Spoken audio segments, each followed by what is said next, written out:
Hello guys, today is day 13 of posting consistently for 50 days. ఈ రోజు massive work out అండి, back and biceps అనమాట.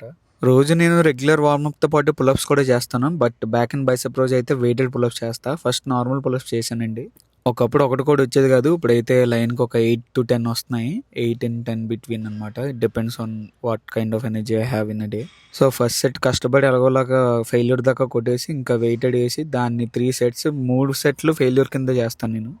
ఇక్కడ టార్గెట్ ఏంటంటే మనకి ఇన్ని చెయ్యాలి, ఇంత టార్గెట్ పెట్టుకోవాలి, ఇంత గెలాలని కాదు.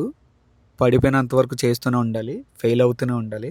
ఎంత ఫెయిల్ అయితే అంత మంచిదన్నమాట బాడీకి. సో ఇదే ఫార్ములాని లైఫ్లో మీరు దేనికైనా ఉపయోగించండి. ఫెయిల్ అవుతున్న కొద్దీ మీరు ఒక స్టెప్ ముందుకు వేస్తూనే ఉంటారు. So keep failing and keep winnowing. And అది అయిపోయిన తర్వాత నా కార్డియో అయితే చేసేసాను 20 minutes. తీరిపోయింది బాగా. యాజ్ యూజువల్ మనం వెజ్జెస్ పట్టుకొని వర్క్ అయితే వచ్చేసాం. ఇక్కడైతే ఈరోజు గార్మోలో చేస్తానండి నేను. గార్మోలోని ప్రెప్ అంతా ప్రిప్ చేసుకొని ఇంకా లైన్గా ఆర్డర్స్ వస్తే లైన్గా ఒక్కొక్క ఆర్డర్ కొడుతూనే ఉన్నా. ఇంకా నైట్కి నా మీల్ తినేసి వీడియోకే తింటే